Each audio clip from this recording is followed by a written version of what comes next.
made up my mind, not another day. You're on borrowed time, let me get away. Yeah, I'm running, yeah, I'm running. So love me or leave me, I'm standing alone. Can't shake a feeling that lives in my bones. Lie to me, tell me you wish that you could, but nothing you gave me is worth what you took.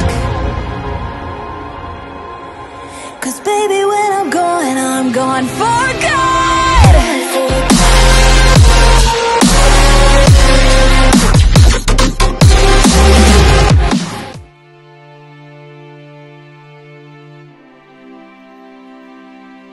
Melanjutkan dari kisah sebelumnya. Sebelumnya, setelah melihat situasi pasukan iblis yang dikumpulkan oleh Ye Tian, Xiaoyan dan Ye Beijing bergegas pergi memasuki lubang hitam. Pasukan iblis yang berjumlah puluhan juta milik Ye Tian tetap berada di istana 10.000 iblis. Namun tidak peduli mereka berada dimanapun, Xiaoyan dapat memanggil mereka kapan saja. Mereka yang tinggal di sini juga berperan sebagai pelindung istana 10.000 iblis. Bisa dianggap sebagai formasi yang ditinggalkan Xiaoyan untuk Xiao Yixian. Kali ini perjalanan Xiaoyan adalah kembali menuju ke alam dewa kuno. Dua wilayah misterius tempat jiwa ilusi dan peringkat pertama api pemusnah telah dia peroleh. Meskipun tingkat kultivasinya sudah menembus ke tahap ketiga elemen, namun setelah mendapatkan api pemusnah kekuatannya tidak menunjukkan tanda-tanda peningkatan. Apakah 9 elemen hanyalah fondasi untuk memahami lebih banyak esensi? Ataukah itu benar-benar batas akhir sebelum menerobos ke tahap keempat keabadian para dewa? Xiaoyan masih belum menemukan jawabannya. Karena walau telah mendapatkan api pemusnah, dia belum benar-benar menguasainya. Api pemusnah yang berada di dalam tubuhnya masih terasa lembut dan lemah. Sementara pemilik sebelumnya tidak pernah memberitahu cara penggunaannya. Jadi mau tidak mau Xiaoyan harus memahaminya sendiri. Dalam sekejap wujud Xiaoyan dan Ye Beijing muncul di ruang hampa wilayah Kampan Laut Selatan. Melalui giok yang ditinggalkan oleh sang ratu, Xiaoyan pun bisa langsung merasakan letak alam dewa kuno yang selalu berpindah-pindah. Dia segera menggenggam giok itu dan keduanya langsung melangkah maju. Seketika tubuh mereka lenyap ke dalam kehampaan memasuki alam dewa kuno. Alam dewa kuno telah banyak berubah sejak Xiaoyan pertama kali menginjakan kakinya di sana. Saat ini alam dewa kuno menampung banyak ahli dari berbagai wilayah dan menyediakan sumber daya untuk membantu mereka berkultivasi. Begitu memasukinya, Xiaoyan langsung merasakan aura kuat yang semakin bertambah banyak. Tak lama kemudian dia melihat para seniornya yang ternyata sudah seperti memprediksi kepulangannya. Mereka tampak berdiri menunggu dan menyambutnya. Adik junior, selamat datang kembali. Semuanya menyambutnya dengan senyum ramah. Terima kasih para senior yang telah membukakan jalan untukku. Kalau tidak, perjalanan kali ini tidak akan berjalan lancar, ucap Xiaoyan sambil tersenyum. Saat kepulangannya yang sebelumnya, dia tidak sempat bertemu mereka. Namun begitu dia selesai berbicara, para senior itu saling bertukar pandang. Kami tidak pernah meninggalkan alam dewa kuno. Selama ini kami hanya berkultivasi di sini. Mendengar itu, Xiaoyan hanya menatap mereka lalu tersenyum miring. Kalau begitu sepertinya ratu telah berbohong kepadaku. Tetapi tidak apa-apa. Kali ini semuanya berjalan cukup baik. Terima kasih para senior. Para seniornya langsung memandang Xiaoyan dengan tatapan yang sedikit berubah. Adik junior, ratu memintamu untuk segera menemuinya di aula Tianji. Xiaoyan langsung mengangguk lalu menoleh ke arah Ye Beijing. Mohon para senior membantuku menjamu tamu ini. Dia seorang senior dari dunia kuno dewa abadi dan iblis. Setelah berkata demikian, tubuhnya langsung berkelebat pergi menuju aula Tianji. Para seniornya segera memberi salam hormat kepada Ye Beijing. Tatapan mereka tanpa akrab seolah pernah mengenalnya. Kalian ini para senior Xiaoyan ya? Wajah kalian ganteng semua. Bagaimana kalau kita minum bersama? Setelah itu, kita bisa mandi bersama lalu tidur satu kasur. Aku juga tidak masalah, Ye Beijing berkata sambil mengedipkan mata besarnya dengan gaya menggoda. Namun ucapannya langsung membuat para senior Xiaoyan mundur selangkah demi selangkah. Mari biar kami ajak berkeliling saja. Perempuan seceria itu memang jarang ditemui. Mereka tidak menyangka sosok gadis giok yang melegenda ternyata benar adanya dan ini sulit ditolak. Di dalam aula Tianji, Ratu mengenakan gaun putih dan duduk bersila di atas bantalan sederhana. Jari-jarinya yang ramping sedang memegang kuas lukis, lalu menorehkan garis di atas kertas yang terbentang panjang hingga melampaui 100 meter dan memenuhi hampir seluruh lantainya. Di atas kertas itu tergambar sosok Xiaoyan. Meski wajahnya tampak tenang, tetap saja ada perubahan dari sebelumnya. Semuanya berjalan lancar. Meski sempat menghadapi beberapa bahaya, Ratu langsung berbicara setelah Xiaoyan melangkah masuk.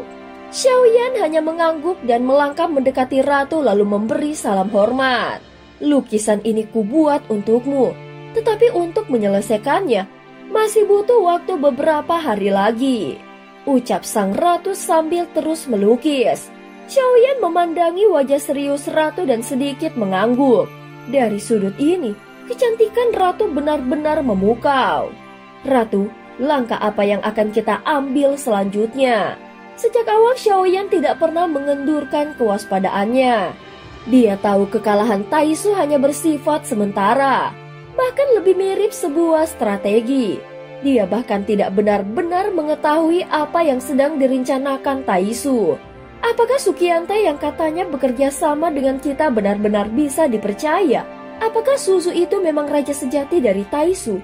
Di tingkat kekuatannya saat ini, bahkan sesuatu yang dilihatnya secara langsung pun belum tentu adalah kebenarannya.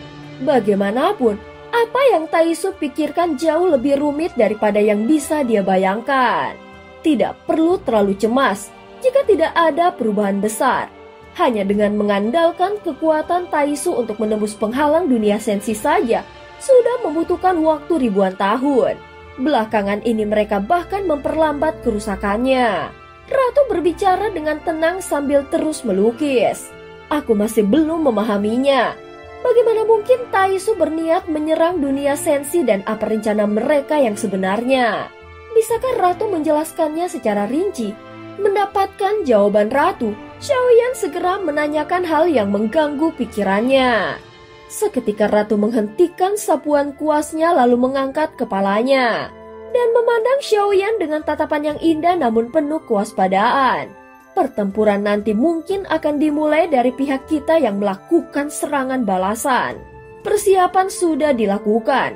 Sekarang kita hanya menunggu waktu yang tepat. Setelah mengatakan itu, Ratu kembali menundukkan kepalanya untuk melanjutkan melukis. Xiaoyan tidak kuasa untuk menatap gambar di depannya. Dia bisa melihat dengan jelas bahwa sosok di dalam lukisan itu sangat mirip dengan dirinya. Hanya saja busana dan bentuk tubuhnya sedikit berbeda. Mengenai waktu yang tepat yang disebutkan oleh Ratu, Xiaoyan tidak bertanya lebih jauh. Dia tahu semua yang dilakukan Ratu adalah agar dirinya tidak terbebani pikiran dan sepenuhnya fokus pada kultivasi. Ini diriku, tetapi bukan aku, gumam di dalam hati Xiaoyan. Ini adalah dirimu di reinkarnasi ke-9. Jalanmu penuh rintangan dan bahaya. Namun tiba-tiba, Ratu berkata perlahan seolah tahu apa yang sedang dipikirkannya. Xiaoyan tahu Ratu gemar melukis, tetapi tidak mengerti mengapa di saat genting seperti ini, dia masih meluangkan waktu untuk membuat lukisan itu. Namun dia tidak bertanya dan ini bukanlah jenis pertanyaan yang pantas diajukan oleh orang bijak. Kalau tidak ada hal lain yang ingin dikatakan Ratu lagi, aku akan kembali ke kediamanku dulu, ucap Xiaoyan sambil memberikan salam ringan. Sekarang kau sudah berada di tahap ketiga elemen, bukankah begitu?